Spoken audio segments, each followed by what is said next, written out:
Assalamualaikum warahmatullahi wabarakatuh. Perkenalkan, nama saya Fikri Ardiantoro, NIM 210101171301112. Pada video kali ini, saya akan menjelaskan value engineering pada Jalan Robert di distrik Saint Paul Barat. Value engineering merupakan metode analisis untuk mengoptimalkan efisiensi biaya atau efisiensi cost. Metode ini diharapkan dapat menurunkan biaya tertentu karena adanya biaya yang tidak perlu dalam anggaran kerja. Dan setelah dilakukan proses value engineering menghasilkan nilai efisiensi yang memenuhi syarat biaya dengan prinsip tidak menghilangkan kinerja, daya tahan, keandalan, kualitas, fungsi, manfaat, estetika, dan lain-lain. Studi VE pada jalan ini dilakukan pada bulan September 2013. Studi VE ini memiliki beberapa cakupan. Yang pertama, menerapkan prinsip dan praktek rencana kerja value engineering, melakukan jajak pendapat, dan mengevaluasi kemungkinan peluang keuntungan. Yang ketiga, menggunakan cara pandang baru untuk mencari pendekatan atau inovasi konstruksi. Yang keempat, mengidentifikasi potensi nilai tambah dan peluang penghematan. Jalan Robert sendiri merupakan jalan utama yang dikelola oleh negara bagian Minnesota, tepatnya dikelola oleh Minnesota Department of Transportation. Jalan ini merupakan jalan penghubung antara Jalan Annapolis yang ada di bagian utara dan Jalan Mendota yang ada di bagian selatan Saint Paul Barat. Jalan ini merupakan penghubung utama antara sentra bisnis komersial yang ada di sepanjang jalan. Kondisi jalan pada saat ini memiliki panjang sekitar 2,4 mil atau 3,9 km dengan konfigurasi 3 jalur tak terbagi dengan lahan parkir pada sebagian jalan dan 5 jalur tak terbagi tanpa lahan parkir pada sebagian jalan lainnya. Lalu lintas rata-rata kendaraan yang melintas sebanyak 16.000 sampai dengan 20.000 kendaraan per hari. Terdapat jalan masuk di kedua sisi jalan dengan jarak paling kecil 50 kaki. Tingkat kecelakaan di sepanjang Jalan Robert lebih tinggi daripada rata-rata bila dibandingkan dengan jalan raya lainnya yang tidak terbagi di daerah sekitarnya. Pada rencana awalnya, proyek perbaikan jalan ini bertujuan untuk memperbaiki Jalan Robert agar lebih aman, meningkatkan mobilitas, dan menyediakan akomodasi untuk memenuhi standar bagi penyandang disabilitas. Proyek ini juga akan merenovasi saluran drainase jalan, mengganti dan menambahkan fasilitas perancangan, rambu lalu lintas, dan fasilitas umum lainnya, seperti halte bus, trotoar, tempat parkir di sepanjang jalan, dan lain-lain. Berikut merupakan gambaran dari rancangan awal yang sudah didesain sebelumnya. Proyek ini memiliki 4 cakupan utama. Cakupan tersebut merupakan infrastruktur, estetika, keamanan, dan transit.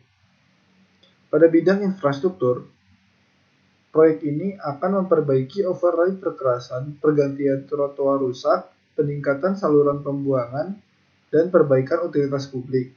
Pada bidang keamanan lalu lintas, yaitu menambahkan median, menyediakan kapasitas tambahan, perbaikan persimpangan, dan konsolidasi jalan masuk. Pada bidang estetika, ada mengganti lampu dan meningkatkan penghijauan di daerah sekitar. Pada bidang transit, memastikan desain yang dibuat dapat mengakomodasi kemungkinan lalu lintas masa depan. Studi value engineering ini memiliki batasan yang sudah ditetapkan oleh pihak owner dan pihak kontraktor. Yang pertama, ada jalan setapak harus lebar 80 feet. Yang kedua, menjaga 2 jalur satu arah pada Jalan Robert selama konstruksi dan menjaga jalur memutar untuk arah lain.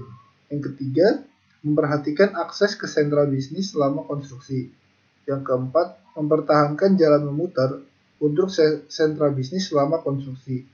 Yang kelima, menjaga jalan pintas selama konstruksi. Dan yang terakhir, menjaga jalur pejalan kaki selama konstruksi. Observasi dan investigasi. Observasi dan investigasi yang dilakukan untuk memenuhi studi value engineering pada Jalan Robert yaitu pengemudi seringkali belok sembarangan, banyak trotoar yang rusak, perkerasan retak karena panel beton, kegagalan atau keletihan perkerasan, Banyak jalan masuk, terutama untuk bisnis, transit, dan aktivitas pejalan kaki yang tinggi.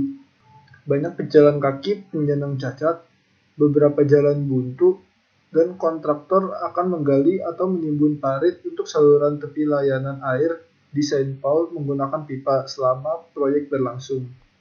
Perkiraan biaya proyek. Perkiraan biaya proyek ini diproyeksikan pada saat desain sudah mencapai 60%. Total biaya yang dibutuhkan untuk proyek ini sekitar 16,47 miliar dolar, yang mencakup proyek di bidang jalan raya, streetscape, sinyal lalu lintas, selokan air, pipa air, kemungkinan lainnya, mobilisasi alat, selokan dan sanitasi, lalu lintas atau pengendalian erosi, dan dinding penahan. Analisis value engineering.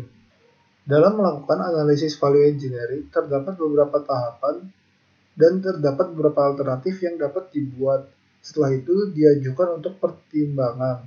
Analisis ini dilakukan dengan cara membuat alat untuk mempertimbangkan suatu alternatif atau keputusan. Alat-alat tersebut seperti cost model, performance attributes, dan diagram fast. Berikut merupakan contoh dari diagram fast yang sudah dibuat oleh tim value engineering. Alat berikutnya merupakan analisis fungsi. Dari sekian banyak item pekerjaan yang di alat berikutnya merupakan analisis fungsi. Dari sekian banyak item pekerjaan yang sudah direncanakan, dianalisa fungsi dari setiap itemnya. Hasil dari value engineering tersebut yaitu menggunakan lalu lintas barrel, melakukan pertemuan bisnis mingguan, melakukan relokasi utilitas pada pertama kali, mitigasi resiko dari proyek ini, dan melakukan kontrak inovatif. Tabel berikut menunjukkan beberapa banyak biaya atau waktu yang dapat dihemat apabila rekomendasi ini dilakukan. Total penghematan biaya yaitu sekitar 200 juta dolar dan penghematan waktu yaitu sekitar 1 tahun.